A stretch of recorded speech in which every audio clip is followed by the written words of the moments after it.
Welcome to the Wheelbarrow Profits Podcast, where you get multifamily investing made real. Learn from top players in the real estate investment world as they share their secrets with you and discover proven strategies on apartment investing that actually work.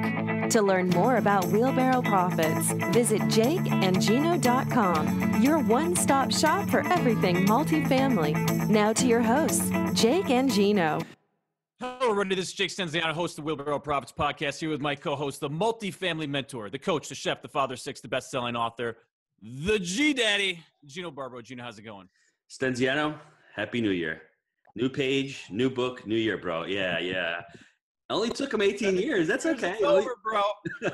It only took him 18 years. That's all I got to say, my friend. But it's okay. They're there, you know? How you doing? I'm feeling good, man. It was a good weekend. We enjoyed it. Happy New Year. That's all I got to say. So, hey, real quick before we get started, let's give a shout out to our sponsor, CrowdStreet, who knows you don't have to know a guy to find a quality commercial real estate investment opportunity. Learn more at crowdstreet.com/wheelbarrow. And for visiting their site, they're going to give you a free gift. And you know what? I just realized for the folks that aren't on YouTube, we're talking about the Buffalo Bills ending a 17-year drought to get in the playoffs. Woo! Pumped about that one. You're killing me. Today's guest is Rock Thomas. Rock started from humble beginnings on a farm just off the island of Montreal. From there, he rose to become a self-made millionaire, owning several successful businesses, including 6 RE/MAX franchises with over 250 salespeople. Currently, he owns 3 Keller-Williams offices in the areas of Montreal. We get a lot of Keller-Williams guys, huh, Gino? They're awesome guys, bro. They are making it happen. That's why we got them on. Well, here we go, because Rock speaks on the mindset and skills that are a must to make it happen no matter what. We got another make it happen guy here, so this is awesome. Without further ado, Rock, welcome to the show. Hey, I'm excited to be here. Any chance I get to share some of the tools that got me from farm boy to financially free, it's always a pleasure. Farm boy to financially free. I like that. And he's a make it happen guy. So why don't you talk a little bit about that? Because I grew up rural and got into real estate. So I get that. There's a lot of like potato farms around the area that I grew up in Western New York. So talk about your humble beginnings and how you rose in the business world. Yeah. So, I mean, I grew up on a farm. I learned how to work hard, as I guess you can relate to. And that was my programming. My father said, one day you'll have to work hard like me. So you might as well start now. So at 8.5, I had to feed 22 horses before I earned the right to eat breakfast. So I really did learn that work comes first, chores come first. And I played that out for 20 years. So I was 28.5 years old. I drove a taxi. I cut grass. I bartended. I built decks. I did anything that, was hard work. And after a while, I started to get burnt out. And when I was 28.5, my father got diagnosed with cancer, and I left my job to take care of him. And by the time I was done with that 1.5-year period, I had a divorce. I lost my job. I got evicted from my house. I was, in debt. And I learned through desperation to go into real estate. I was terrible at it, but then I met my mentor, who was a millionaire, and he helped me become the best salesperson in the office. And I learned to work smart, not just hard. And that was a game changer for me. And I think that a lot of people don't realize that their programming is what's holding them back. So, Rock, why don't you talk about what you're doing now as far as your training, your teaching, and all that? Because I want to go into all that stuff also. Yeah. So what I learned over time is that you are the sum of the 5 people that you hang around with. So just look around who you're hanging out with, who you're talking to, what their language is, what their habits are. Do they work out? What do they eat? And you're just a reflection of that. The reason, Gino, is simple, is that as humans, we want to connect. From our very young birth, is we have this desire to get approval from our parents, from the people around us. And so you don't hang out with people who have different values than you. It wouldn't make sense. If you have tattoos and you like to swear and you hang around princess and prince, you're not going to feel connected. And our need to feel connected is so powerful. We hang out with people that have the same values. So I created a tribe of healthy, wealthy, generous people that choose to lead epic lives and that share the same values, which is time is the most precious commodity. How do you create passive income vehicles? A lot of us do it through real estate. So you got to get the skill set. You weren't born out of the womb knowing how to invest in real estate properties. You have to actually learn it. How do you learn it? You get around people like you guys, model them, get into their brain, their belief system, their habits, develop the skills, and then you too can become financially free. The challenge is people were programmed like I were to work hard. So they don't believe that they can do that. You weren't taught when you went to school how to create passive income. And you weren't also told by your parents, hey, go out and create a passive income vehicle. You were told, go out and get a freaking job. Don't ask me for your allowance. So people are programmed and set up for failure. So I created an entrepreneurial school where we teach people the leadership, the soft skills, the decision-making, the goal setting, breaking their programming, reframing difficult situations so they can be epic leaders. I have 34 streams of income. And guess what? I didn't learn many of them in college. 10 new ones in the last 3 years. Cryptocurrency, Airbnb. I make money in all of these now. Whether you believe it or not, there are ways to make money. You just have to be open to be in an environment that's fertile for you to absorb through modeling what other people have created. That make sense? Makes total sense. So my next question would be, in my perspective, when I was in the restaurant, I was in the kitchen, I was around people that, not that I didn't want to be around, but I was the smartest dude in the room, and that should never happen. I should never be the smartest guy in the room. So the only way that I was able to get rid of that was to meet Jake and to go down Jake's path and meet another partner. What would be the first step for somebody to get out of their 5, like you said, the top 5 people? Because it's hard, because if you feel like you're abandoning them, you feel like you're stuck there and you're comfortable. And a lot of people get that victim mentality where, what was me? Let me get connected. And that energy gets drawn by people that, you get attracted to likeness. It's not opposites attract, likeness attract. So what would your first step be to say to somebody to shock their system and say, hey, let's start new? And this is appropriate because this is the new year. So. Great question. I'm going to answer it with 2 levels, because the first thing is go to an event, go around other people that are very successful, and go up to them and say, how can I help you? What's your mission? David Osborne's an example of how I got into Go Abundance. Is he was speaking at an event, and after the event, I walked up to him and I said, I want to be in your world. And he looked at me up and down and, who the frick are you? And I explained to him, I loved his talk, I loved his mission, and I know he's a winner, and I'm attracted to winners, I want to hang out. And my courage and moxie led him to say, well, when are you in Texas next? And why don't you come golfing with me and see if we have anything in common? Which led to the creation of Go Abundance and M1 and 400 people later and us meeting, etc. But I've also done the same thing with Tony Robbins. The only difference is I had to pay Tony Robbins to hang out with him.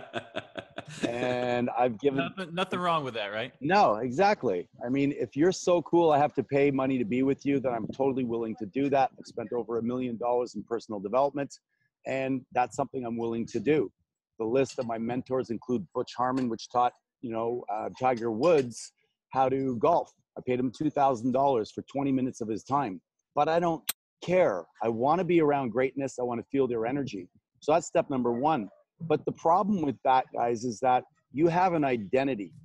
The strongest force in human nature is a desire for us to remain consistent with how we see ourselves. If you don't see yourself hanging out with Richard Branson and with Elon Musk and with, Bill Gates, when you're introduced to them, what happens?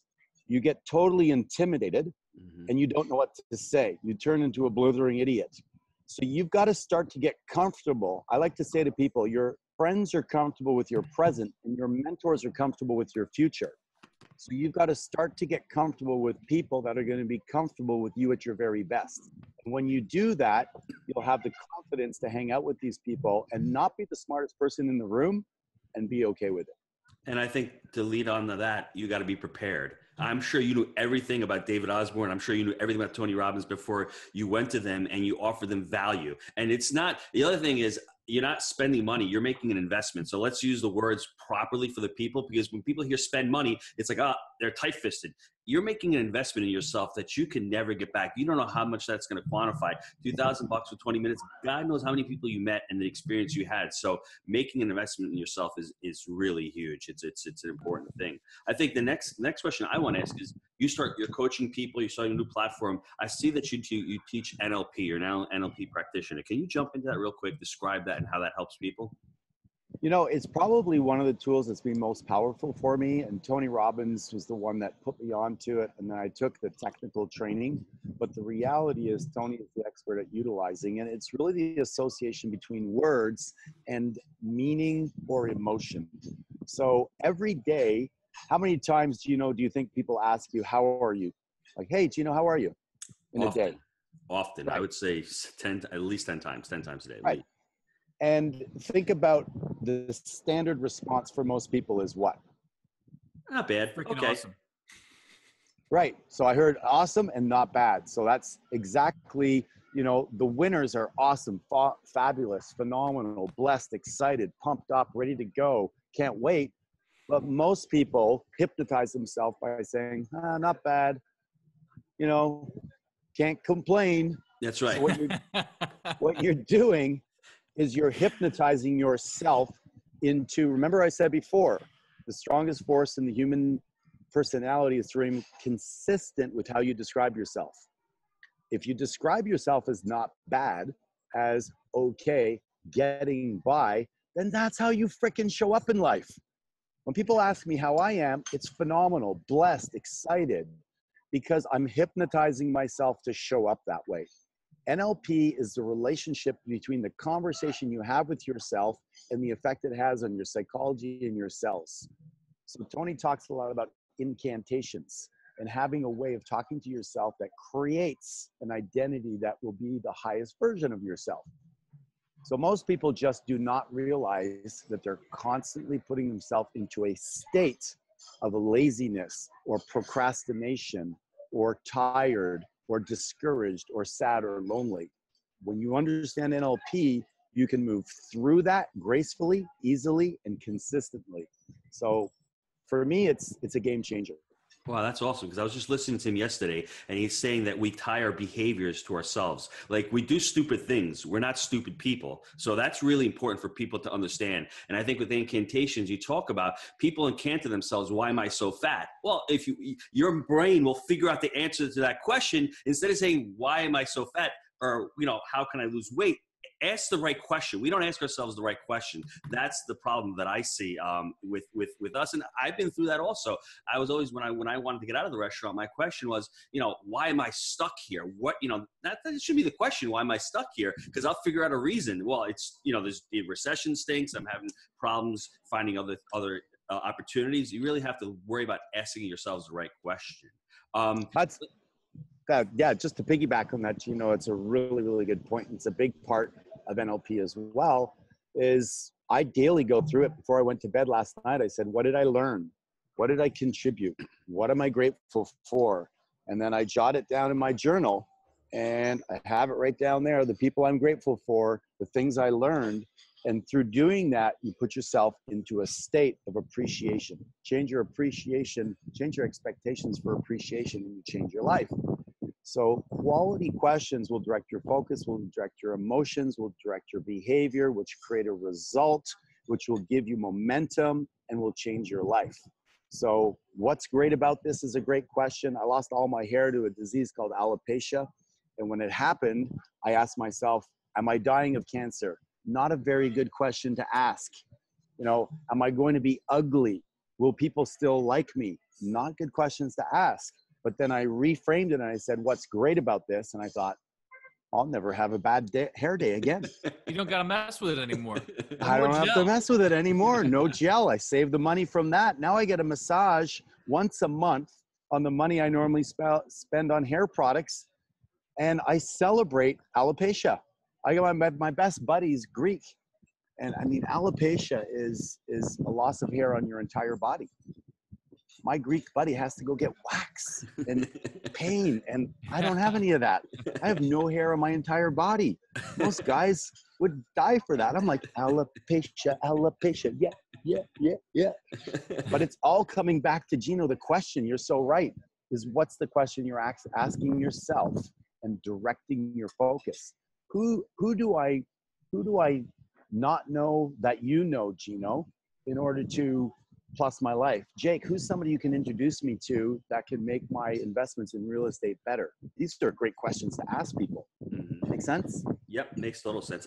I know Jake's a big coaching guy and big goal setting guy. And I know all the Keller-Williams guys, they're all big on goal setting. Do you have any tips or any strategies you use to goal set, especially the year coming up? Yeah, I use a system called a RAFT, R-R-A-F-T. It's a 5-step process that is guaranteed to get you what you need in the goal setting process. And by the way, 97% of people don't set goals in their life in writing for 3 reasons. And I'll just share one of them is that they're afraid that they're not going to hit the goal. Yep. They have references in the past that they set a New Year's resolution. By the end of January, they didn't quit smoking. They didn't lose the weight. They stopped going to the gym. They didn't ask the girl out on a date. And then they get afraid of hitting the same result. So they tell themselves a story that they don't want to set goals. That's a whole other conversation in and of itself. But let's just start with the fundamentals. Number 1, decide what's the result that you want. I want to buy an investment property as an example. Number 2, what's the reason? The second R is the reason. And I say to people, stack and pack the reasons. Stack and pack the reasons. So the more reasons you have there, the more fuel you have. The less reasons, the less fuel. And I walk people through steps to do that segment, which is important. The third piece is the action. And by the way, that will happen naturally. When you know the result, I want to buy a place, you know the reasons because, I want to have enough money to buy my mom a home because she's living in a senior's home and she's unhappy, which by the way is something I did. That's enough fuel to get you to make the calls, knock on the doors, send out the flyers, meet the people that are going to train you. The actions will happen spontaneously if you're willing to be creative. F stands for feedback. What's the result I'm getting? Am I moving toward a result? Am I moving away from a result? What's working? What's not working? Adjust. And then T is for thrills. How am I going to celebrate? When I make 20 calls, I'm going to allow myself to have a cappuccino. When I make 100 calls, I'm going to go get a massage. You set these markers that are preset as rewards because we are like, animals and dolphins. Set a reward, we'll run after it. Don't just be all work and no play because you'll burn yourself out. When you follow that 5-step process, you'll win and you'll do it. Mm-hmm. I love that. And that's one thing I wanted to mention to Jake. Jake's got his goal setting, his coach's sheet. What I want Jake to do is on the side, create a win column, Jake. When you do your wins for the week, we're so focused, meaning I'm getting stuff completed that we scratch it out. But I don't think we take enough time to say, hey, we've got this win. We've got a 67 unit deal on the books. We've refied our property. That was so yesterday, man. Let's move on to the next. That's what I'm saying, but you don't enjoy it. You don't appreciate it. Let's keep cranking it up, baby. I enjoy every minute of it. I want to say something too here because you touched on this New Year's resolution thing. I think it's bullshit. If you're waiting to the end of the year to set a goal and this is going to be it, this is the time, live it. Okay. Stop with the New Year's resolution bullshit and just get going on your goals now. It's another day. If you want to take some time off, enjoy it with the family, great. But it's bullshit. So I would get off that. I would start living every day the way you want to live and not wait to the end of the year and not wait to the new year to start. Start now and let's get going. But Jake, the problem is people are with other people who have New Year's resolutions. Like Rock said, they're with those other 5 people. So that's what they're used to. So they've got to break that paradigm. They've got to break that mindset. And they were probably getting hammered on New Year's and now they're starting the year off shitty. So it's like they're 20 steps behind us right now because we're on this, we're doing it, we're winning versus, man, I got to work this hangover off till Tuesday. So I don't know. Yeah. And I give you a contrast. About 10 years ago, I was down in Anguilla with some friends at New Year's Eve party and they were friends, high school friends. I pulled up my book with my goals. It was 10 o'clock at night. And I'm like, guys, let's talk about our goals for the new year. And they all looked at me and laughed. They probably started attacking you. They probably said, what the hell is this guy doing? Get out of here with that. Exactly. Pass the beer. And last 2 days ago now, I'm down here in Mexico with 4 people. We arrive at the restaurant at 6 o'clock while all the people are leaving the beach, heading toward their hotel room to take a nap before they go out and party. We come in with our little books, like little nerds, and we sit down. And for 4.5 hours, we went over what we call our one sheet, which is a technology we developed in my Mastermind group, which is basically one page that is your dashboard of your life. And it goes through your income, your expenses, your horizontal, your passive, your highlights of last year, your highlights of the next year, your 5 top bucket list adventures. And then we divide our life into 8 gardens and we set 2 major goals in each one. So for this year, my goal is to improve my tennis, my swimming, and I'm going to get a little eye operation And I have some work to do on my teeth. I've got that down as a goal under health and nutrition. And I'm averaging 500 push-ups a day for a 30-day challenge. So bam, that's right there. It's real. I share it. We took 4.5 hours to go through it. We got home, we walked on the beach, and at midnight, well, say by midnight, 12:30, we were in bed. Now, for me, maybe I'm a nerd, but I woke up the next morning, I hit in the gym, I felt great, and I love my life. So yeah, I had a little champagne, but enough. I'm not saying there's anything wrong with that. I'm just like, listen, I think that a lot of people, the way they're structuring it is detrimental to their success. So here's to follow up on what you're saying, Jake, is when I was with those other people, is they're like, oh, you're not going to set goals. Johnny, you said you were going to lose 20 pounds last year. You're freaking never going to do that, you loser. And that's what they do, is they support each other in not hitting their goals. Right. They're around the wrong people. I hang out with you. I know you and I are going to go back and forth, talk about our success, support, encourage, and challenge each other. Yes? Yes, totally. It's kind of like that, the guy from the neighborhood who's never left the neighborhood. They're stuck together, smoking the cigs, drinking the Bud Light every day, and they can't get away from that because then the guy from the neighborhood will be pissed at him for leaving and not drinking the Bud Light and smoking the cigs. So you sometimes, and this is what I wanted to touch on before, sometimes it's okay if you need to make a move in life, pick your shit up and move across the country, move 6 hours away. If you have to physically take yourself out of that situation, you're going to thank yourself, and you can start a new network and start building around people that have the same mindset. So Jake, if I can piggyback on that, is I've been a Tony Robbins trainer for 17 years, and I've watched people come to the environment and then leave and go home. And then I was amazed that 2 years later, they come back, and guess what? They haven't really changed. So I created this mastermind group M1 because you need guardrails throughout the year to keep you on track. It's like going to the dentist twice a year to get your teeth cleaned is going to a Tony Robbins event twice a year or any other event, and then coming home and never brushing your teeth or flossing. It's not going to work. You need something during the day-to-day that's going to keep you accountable for success. And what I found was the secret sauce is not a coach, although that's good than not having one. It's not yourself holding yourself accountable because you have limitations. Even if you're Michael Jordan, who says he had the highest standards, he had standards because he was going to put himself in an arena where he's going to perform with the best in the world. What you want to do is you want to be a part of a tribe of people that collectively are going to push you to be the best version of yourself. Because remember I said at the beginning, as humans, we want to connect. If you and I are going to hang out, Jake, I can just tell you work out. I'm going to want to keep up with you because I'm going to want to be your bro. I'm going to want to hang out. I'm going to want to not let you down. So if we're going to work out, I know you're going to encourage and stimulate me. 1,200 stairs a day. Are you serious? I got a huge set of stairs going down my boat dock behind my house. It's 200 down, so we do, total of 223, bro. Yes. Yeah. So anyways, it's awesome, but I get to go out, enjoy nature, be by the water, and then, it's right out my house. So I go do it quickly, 15 minutes. I get an awesome workout. It keeps me in shape. And then I hit the gym underneath my bedroom. So it's awesome. So you see, the beauty is I can see that just in your physiology, right? I don't even know what your routines are, but I know you have them. And if somebody wants to be successful, the first thing they need to do is they need to own their own physiology, how they show up. We're broadcasting a message to the universe just by our physical presence and how we show up. That's your business card. That's the first thing that people see. But you are paying the price of practice in private to perform in public like a pro, and that's your discipline. But if you know you're going to end up with another 20, 30, 40 guys like yourself and see them at an event, and you're going to have to go mano to mano and do 1,200 stairs, isn't that going to stimulate you when you go do your stairs to push it a little bit harder so that you can push the other guys? He's cranking me up to 1,500, Gino. See? Cranking it. You see? And that's the beauty of finding your tribe. Everybody has to find their tribe. I don't care whether you're into badminton, ping pong, chess, you want to be a nerd in Silicon Valley, whatever it is, find your tribe with a vibe that's going to cause you to be your personal best because you want to stay with the pack. And that's the secret.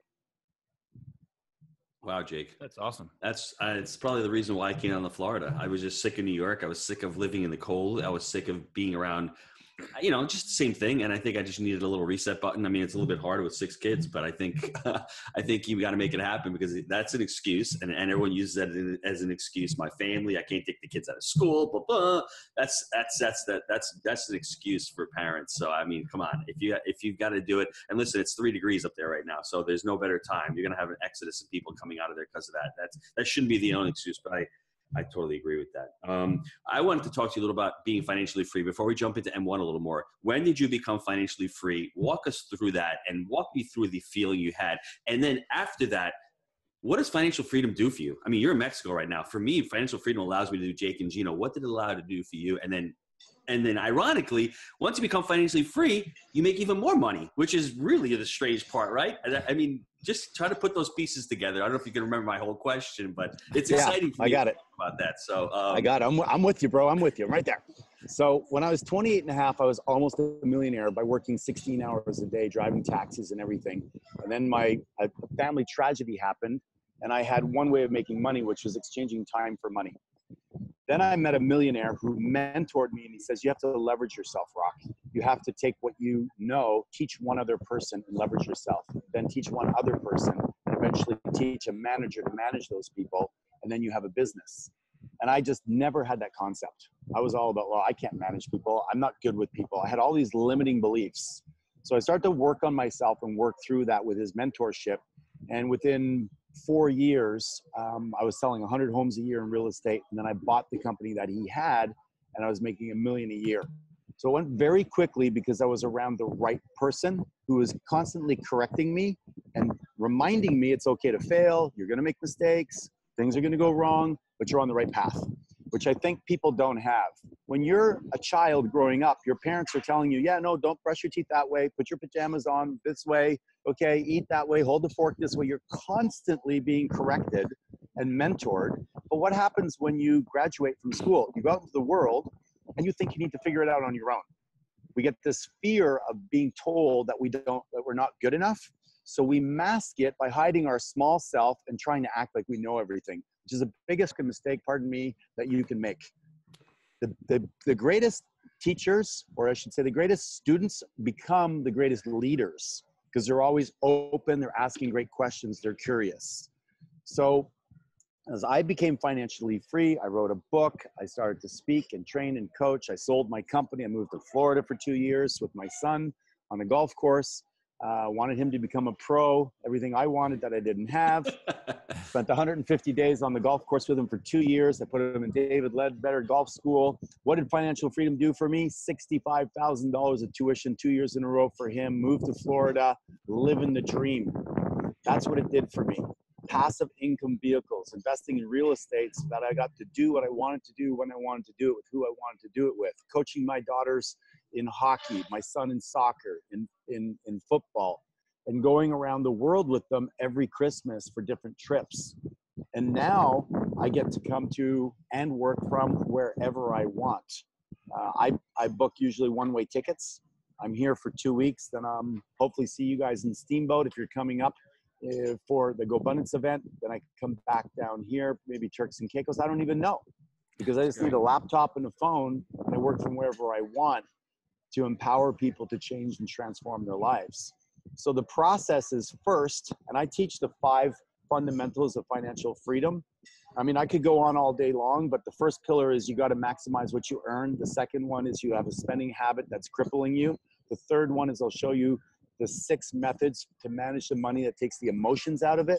The fourth one is protect. You must have a system to protect and pay less taxes, which wealthy people do, and most struggling people don't.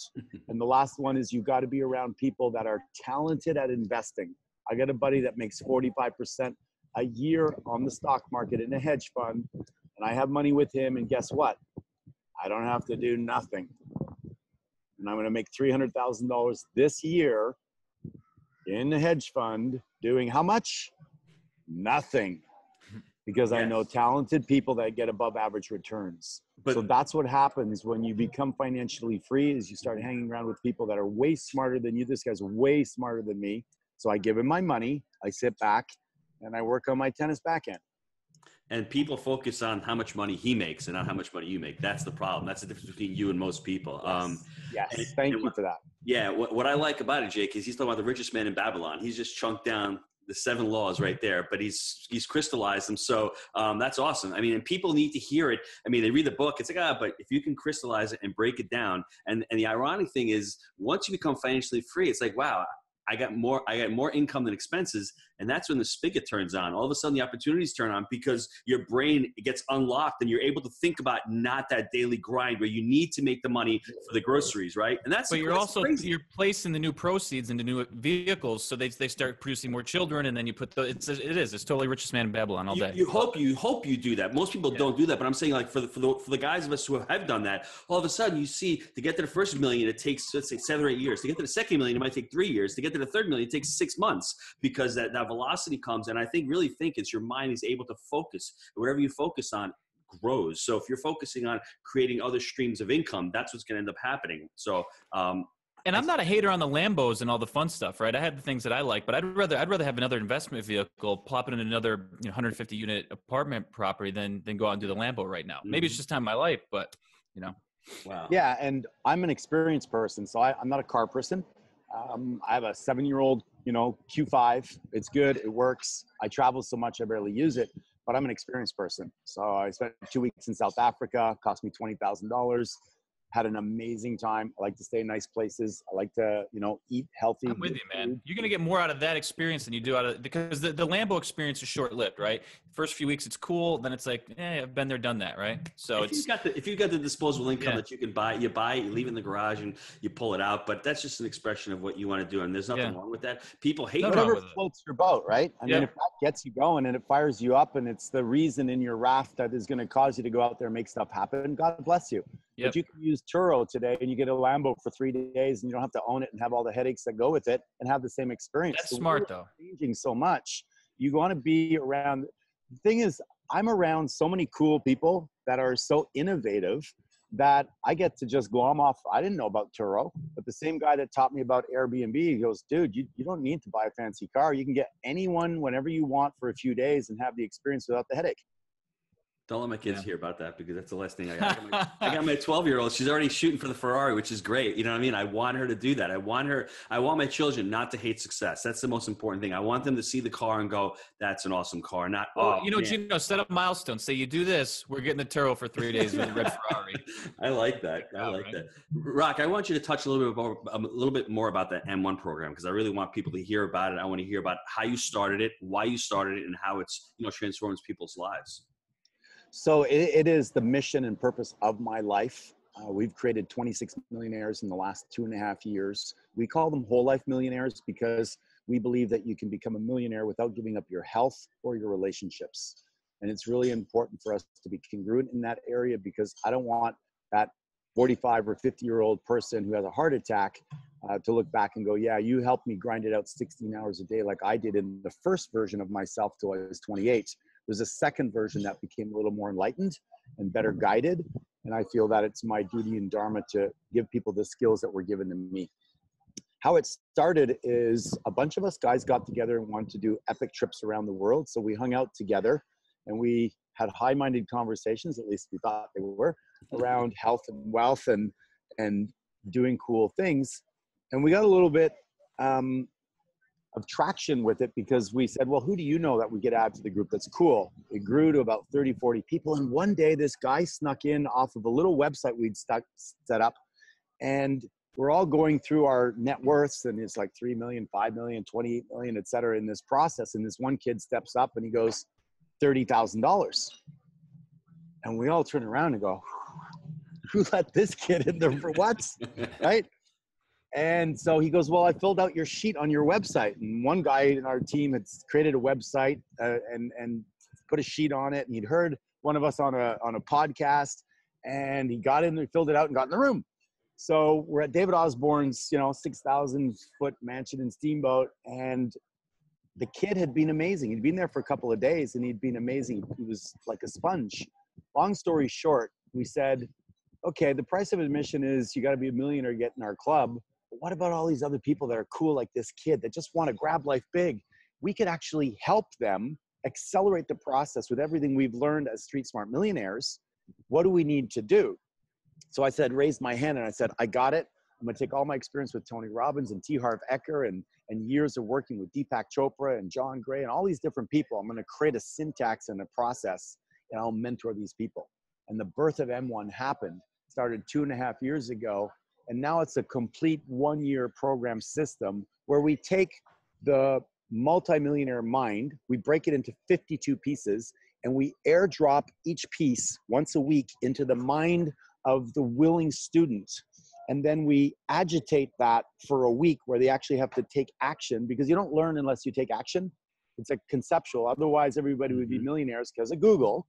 So we agitate it in an environment that's supportive, encouraging, and challenging. It's like if you're going to be a football player with Bill Belichick, he's going to put you through some drills that are going to cause you to perform really well. Like Jake running up and down the stairs.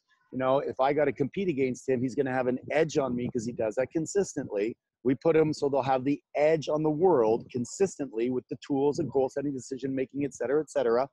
And after a year, they've got this fundamental foundation that covers 3 areas. Ability to take massive action in spite of their fear, doubt, and worry. That's important, yes? Huge. Ability to overcome their programming around their money blueprint. Everybody has limitations. Mine was you have to work hard for your money. I had to change that with a new programming. So we take a deep dive on that. And the last one is leadership and leverage. You've got to learn how to lead, inspire, create a vision for other people. Otherwise, you're going to do everything yourself and you're going to exchange time for money and you'll have no time with your family, your friends to do the stuff that you want. I'm a mentality.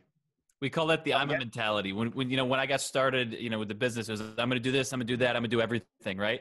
And you start to realize you're getting burnt out. You're saying, what the hell? And that's when you need to start leveraging up. So I think all of those, are hugely important. It sounds great. Yeah. So we put people through that process. They get put in small little groups that meet twice a month. They get a mentor, an in-house coach that's trained by myself. They get 52 weeks of multimillionaires that visit the community. We have Grant Cardone's wife on next Monday night as an example. We have T. Harv Eker. We've had Tony Robbins' top people on the group. We bring in a different mentor every week that speaks to them for an hour and that they can interact and talk to and sometimes befriend if there's an affinity there. They get me for 26 hours a year where I drop in and I do a coaching. And they also have events that they can go to throughout the year where we take a deep dive and we help them grow and learn at these events. So it's life-changing. I got testimonials out the yin yang. Like I said, 26 millionaires in 2.5 years, and we're just getting started.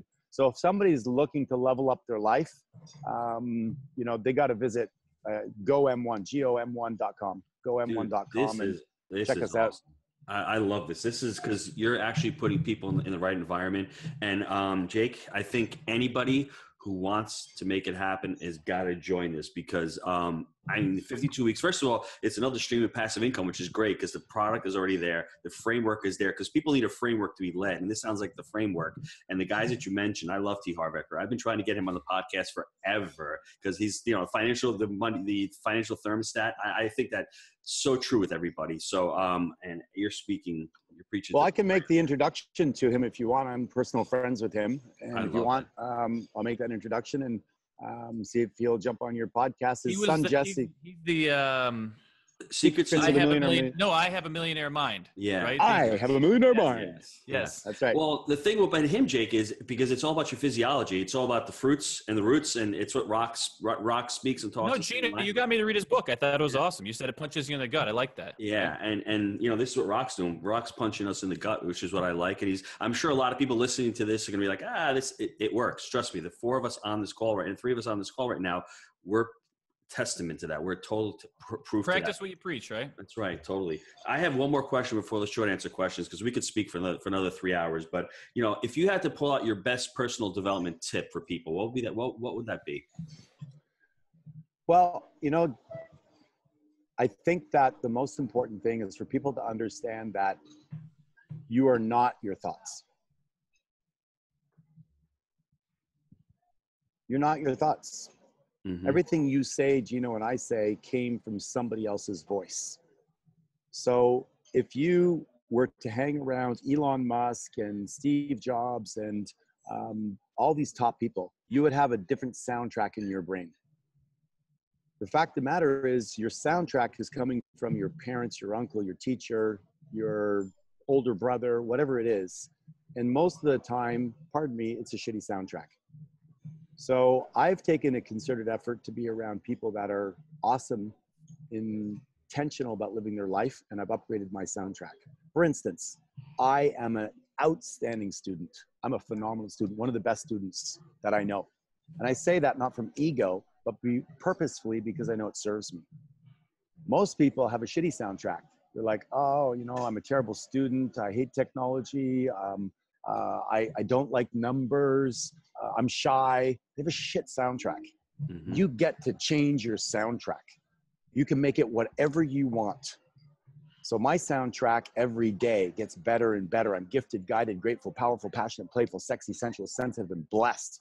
I'm an outstanding student. I'm an author, a speaker, a trainer. I'm a life changer. My soundtrack is awesome. So change your soundtrack. It's your soundtrack. And you get to do that and support doing that by the people you surround yourself with. You can try to change your soundtrack and be around other people, but if they don't support it, you'll go back to the old one. That's right. So get around people with a badass soundtrack. Mm-hmm. Yep. No, I was just saying, you're basically saying you need to create your environment. You need to pick the people you're letting in, and don't just let everybody in. Yeah. Yeah, and be purposeful about the soundtrack because it's there. It's like if you have a computer and it's got viruses in it, and you don't want the virus, but you type, you'll get the virus because it's there. We all have viruses in us that are old programming. Like for me, I grew up with a lot of acne. My brothers and sisters called me pizza face. And I woke up every day looking in the mirror, feeling ugly and worrying about it and focusing on it and feeling bad until I was taught by my mentor that I could change that soundtrack. And he says, who is somebody that you admire?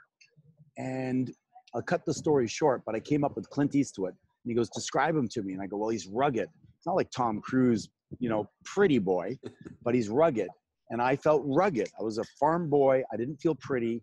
And I had holes in my face from my acne. So I couldn't relate to Tom Cruise or to Richard Gere as much as I wanted to. But man, Clint Eastwood, I said, he's ruggedly handsome. And when I say that, my face lit up. And he goes, that's it. That's awesome. I want you to say ruggedly handsome again. And I said, ruggedly handsome. He goes, now put your hands on your hip and say ruggedly handsome. And I did. And he goes, I want you to repeat that 10,000 times in the next week. And I said, 10,000 times? He goes, yes, 10,000 times. How badly do you want to shift from pizza face to ruggedly handsome? And I said, bad. He goes, say it as much as you can. Every waking moment when you're not thinking of something else, say that. And I drilled it into my identity. And I've been ruggedly handsome ever since. And again, not from ego, but from choice. You want to be an amazing real estate investor? Say, I'm an amazing real estate investor. And initially it'll feel weird. It'll feel awkward. You won't believe yourself. So then say, you know what? What if I was an amazing real estate investor?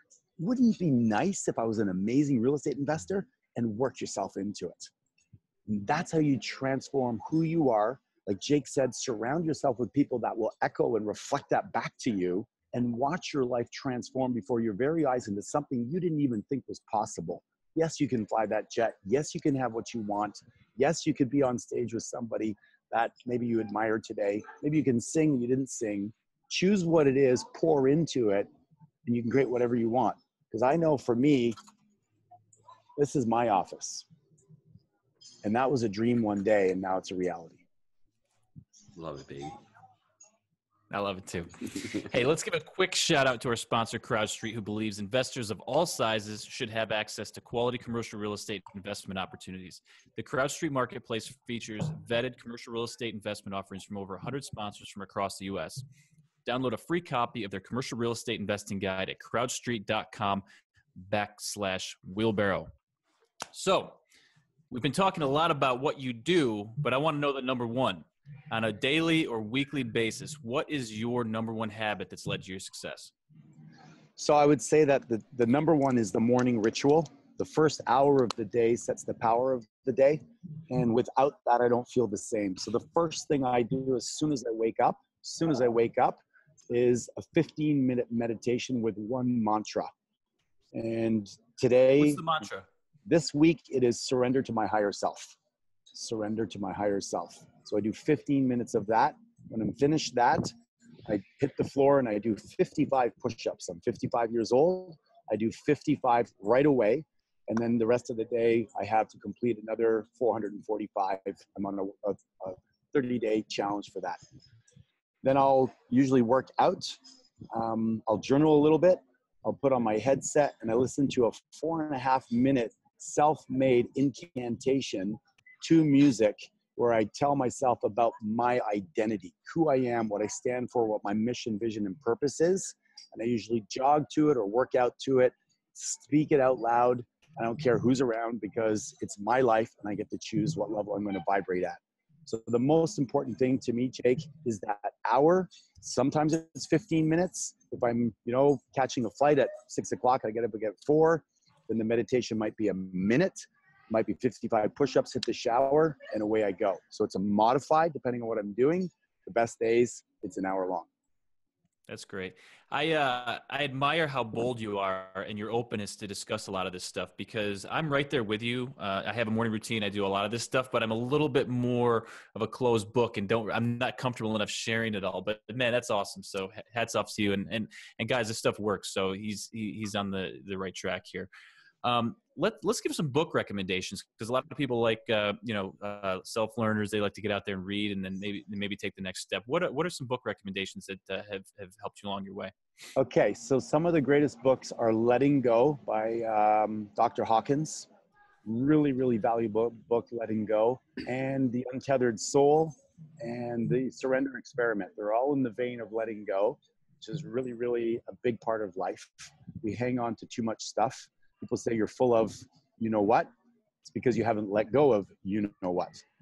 So those are books in that area. Selfishly, I'll promote my own books, The Power of Your Identity, The Words That Follow I Am, Follow You, and my second book, which is Your Epic Life Blueprint. Those are some cool reads, fundamentally sound basics around success principles, and classics, Think and Grow Rich. If you want to learn how to influence people better and be a great human being, I would say, and again, it's a classic, is How to Win Friends and Influence People. Is, most people try to be an interesting person, but it's actually really one of the simple gifts of life is to be an interested person. Mm-hmm. So when you go to a cocktail party, don't worry about, how you look or what you're going to say. I always go up to people and I go, hey, Jake, tell me what you're excited about. If you had a year to live, what are some of the things you'd want to achieve or contribute or do? And enter other people's world. You just need to be interested in other people and you'll be fine wherever you go. So I'd say that's a great book for that. So there's a few. Rock, let me ask a question, Jake, real quick. We talked about all your successes and all. Can you just give the listeners, because we like to hear stories about mistakes you've made. I mean, any mistakes that stick out in your life. I know it'd be another hour show, but just give a highlight, because everyone's hearing how positive you are and you're kick-ass. And I mean, just your story's awesome. But there's always a little underpinnings underneath something. Yeah, but I'll say this though. I got a good bullshit detector, and we get a lot of people on this show. I can tell when someone's the real deal and they've been through it, and this guy is. So I real quick picking on it. You know the guys that have been through it. But I mean, people always want to hear that you're human. I mean, because a guy 55 years old doing 500 push-ups and all. But what were the stumbling blocks? What was something that that held you back, or some of those things? All right. I got a bunch. So when I sold my company for $4 million in 2006, I took $1 million, put it in the stock market, and lost it all. So that's one. Then I took $200,000 and did a second mortgage on a house, thinking I was going to get a 50% return in 90 days. It just sounded so good. I was like, yeah, I'm a rock star. Yeah, of course. Found out that it was a crack house, and I ended up not losing 200, but I repossessed the property and found it was a crack house afterwards. Imagine, I repossessed the property without even inspecting it because I was such a kingpin. And I lost $400,000 plus a ton of time. So that's 1.4 million right there. When I sold my company for $4 million, she had trouble paying it off. So I refinanced her several times. And after 7 years of her paying off part of it, she still owed me 2.6 million. She went bankrupt and I ended up only getting 800,000. So I lost another 1.8 million. So thus, right off the top of my head, I've been divorced a few times, and I've done some stupid things in my relationship that I just was emulating what my parents were divorced. My father, his mother fed the dogs filet mignon and made him watch, and then fed him hamburger meat. And my father raised me in a similar fashion where I was less than the animals in the house. So I treated myself that way until I did the work that I needed to do on myself to have my own self-worth. So I've abused my body with drugs and alcohol and done stupid things, gotten a DUI. I mean, guys, we could do an hour show on the stupid things I've done. And like you said so astutely, is I'm not stupid. I was in a stupid state. Mm-hmm. I was in a hurt state. I was living through my childhood wounds. And I was abandoned emotionally by my parents. And I tried to make up a lot of it by putting pressure on the women in my life to heal all my wounds. And I was unfair to them. And I've learned that. And I'm whole, much more whole with myself today. But I've used my pain to go out and succeed. And now I succeed for my higher purpose of being a good version of myself, not to heal my wounds. So there's a lot of layers to that. But I made a lot of mistakes. And I continue to make mistakes, but now I catch them a little quicker and I'm a little kinder to myself. And I feel like I'm in the best place of my life because I've put the time and attention on that. But those are a few off the top of my list. No, thanks for sharing that, because I think people need to hear that, because they hear your massive success and all, but there's always a backstory behind that. There's always a lot of trial and tribulation behind that. So, I mean, so they can relate better to you and say, hey, well, he can do it because he was this and he met this David Osborne and he, but that's not the truth. That's not the truth. There's a lot of stuff going on and everyone, we're all complicated. And to use that as an excuse, I don't want anybody to hear the podcast and say, oh, well, he can do it, I can't do it. We're all dealt a deck of cards. We all have the same hand. It's how we play that hand, and you play that hand a specific way to the way you get, and we all choose to play that hand a certain way. So I just want people to share and to know that you've come from your background and you've used it. There's two types of motivation: moving away from pain, which you did, and now you're moving towards pleasure, which is what you're doing. So that first one is really powerful, but don't stay there. And you didn't stay there, which is awesome, because that ends up being catabolic. It gives you that negative, draining energy. So you can use that in the short run, but in the long run, what you're doing right now is really fulfilling. So I'm glad you shared that with the listeners. Yeah, well, great question. And maybe we could have started with that, but I'm glad that we ended with it because it makes it relatable. And honestly, I say this sincerely, if I can do it, I'm dyslexic. I was really bad in school. I was a skinny kid that had to take protein shake because my parents thought my bones were going to snap. I mean, I could go on and on with, I had the worst identity on fucking planet Earth. And today, I've morphed myself into ruggedly handsome, outstanding entrepreneur, great student, just because you have the choice to create your own programming in your life if you want to. The tools are there. Get yourself in an environment where people will support, encourage, and challenge you, and you can be anything you want to be. I don't care where you came from. I don't care what you've gone through. I am 100% convinced that anybody I meet in my life, I can add value to their life and help them transform it and make it better. I'm committed to do that. Even Tony Robbins, I believe I can help him. That's my level of certainty around that, and that's all that matters. Well, Rock, that's a testament. That's a testament to you, because I didn't go to that negative question because there's so much energy, there's so much positive, there's so much passion to it. So that didn't even go to my mind. Like you said, how you showed up, that wasn't even on my spectrum. I just looked down at my questions and said, hey, we didn't answer this question. But that's a testament to like what you're saying. Like, live it, and I wouldn't even go to a negative thought. So just to follow up on that. No, and I was just going to say, my wife showed me this little backgrounder on Colonel Sanders from KFC the other day. And the point that I'm making here is that he got started at 66. So It doesn't matter what age you guys are. The Colonel got started at 66. So if you're saying I'm 40, I'm 45, I'm 50, and you're feeling sorry for yourself, guys, you got a long road ahead of you. Don't screw all that crap. Get started now. Go. Create the life from today going forward. It doesn't matter. If the Colonel can do it, you can do it. I know that sounds corny, but seriously, man. Look at the freaking KFC's delicious, right? Come on.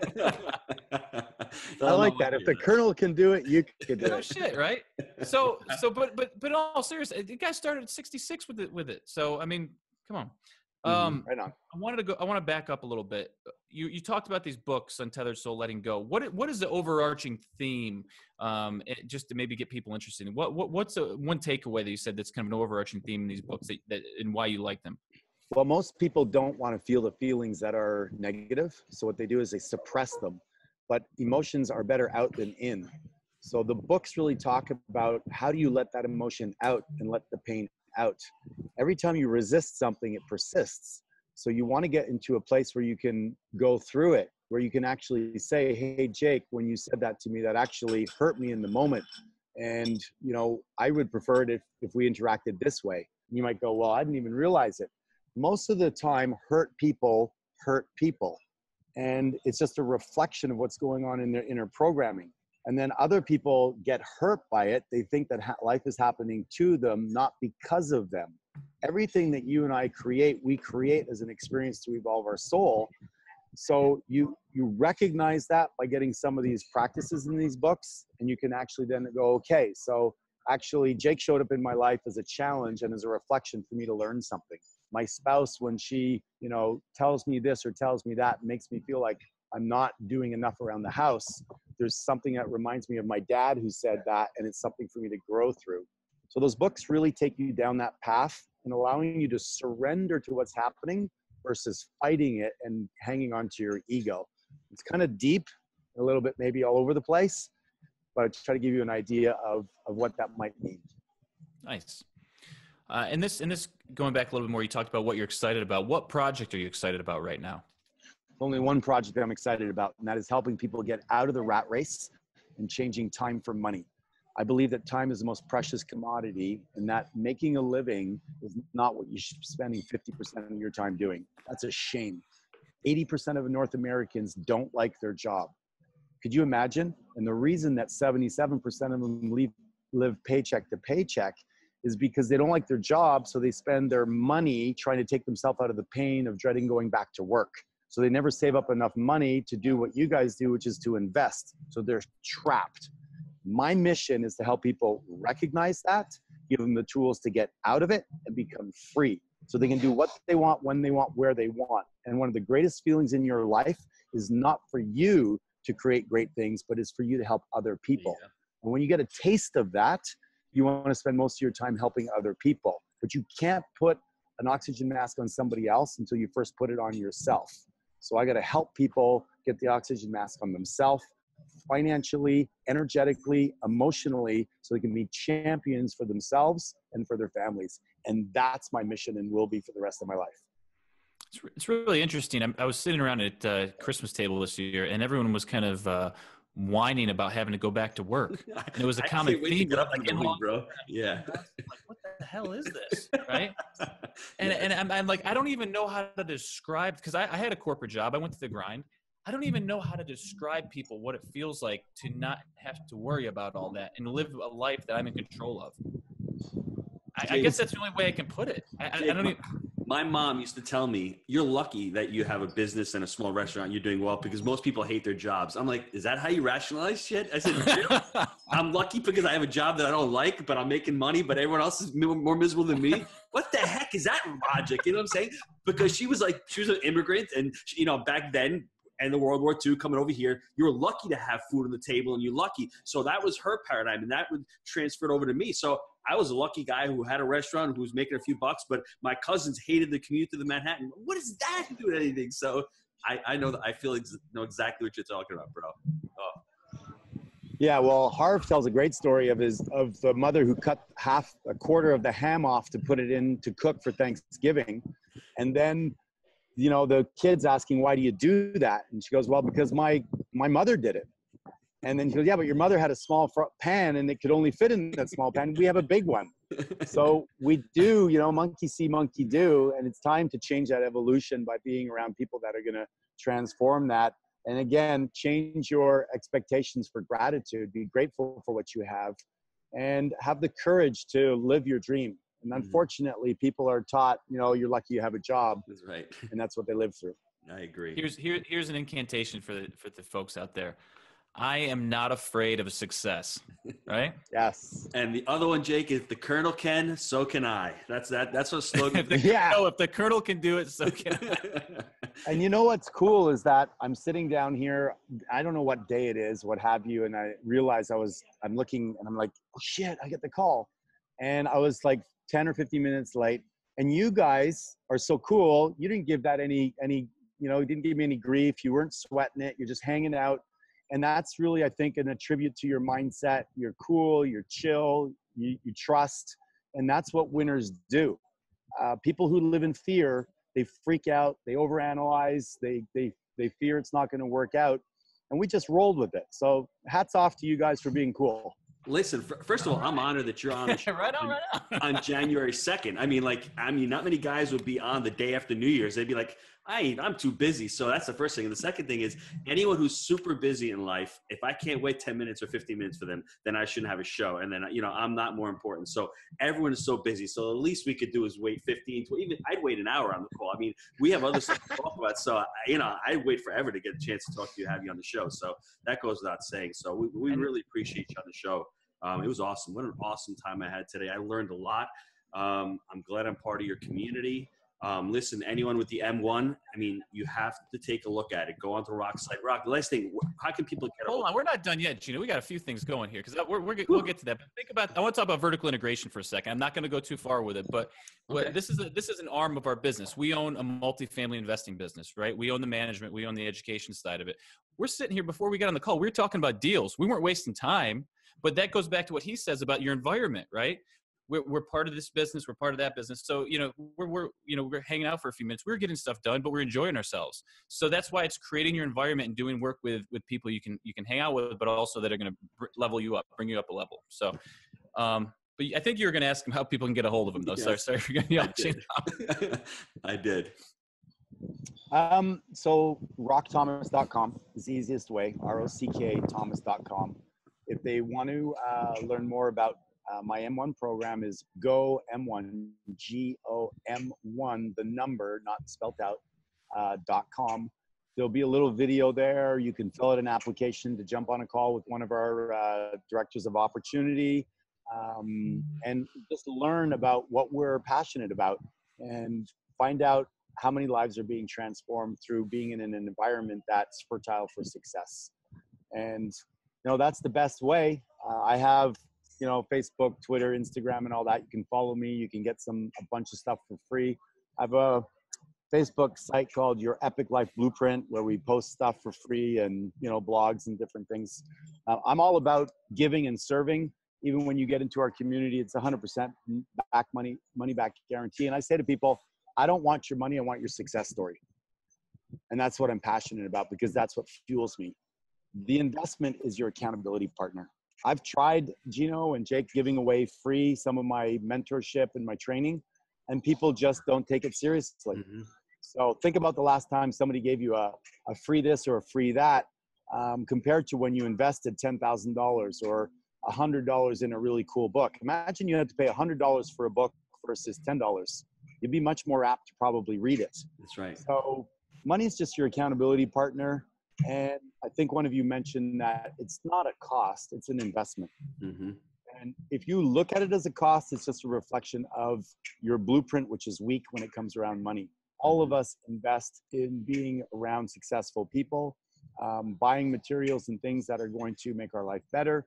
When I joined Tony Robbins' Platinum Partner, I spent $100,000. I'm Canadian, so that's US dollars. That's like $1 million. But in 3 months, I met a guy that gave me one idea that made me $100,000 a year for 7 years. And I sold my company because of the multiple for more because I met somebody who thought bigger than I did. Mm-hmm. So you got to get into a room in your life if you want to live an epic life with people that are thinking bigger than you. And there's not one person. I've interviewed Robert Herjavec from Shark Tank, Robert Kiyosaki, Cameron Herold, Simon Sinek from Start With Why. And every single one of them, I asked them, every single one of them said, I should have thought bigger. I should have thought bigger. These are millionaires and billionaires. I've interviewed billionaires and they say the same thing. Mm-hmm. So it's our little ego that's afraid of failure. And the way you think bigger is to be in a room with bigger thinkers, period. I like that. I got nothing. That's it. I want to end it with that. Think big. Well, I just want to thank Rock for taking the time out, get back to the beach, have a happy new year. And it was illuminating. And like I said, I'll just end it off by saying, just go check out M1 and start the new year right. That's the new year resolution. If you want to become a millionaire, surround yourself with millionaires, and hit up Rock. Thanks, Rock. Awesome. All right, man. Thank you guys. Blessings. Happy New Year to you. Thanks. Thanks, Rock. Bye. Cheers. We trust that you enjoy the Wheelbarrow Profits podcast. Visit jakeandgino.com, your one-stop shop for everything multifamily. See you next time when Jake and Gino share more of their investing secrets with you.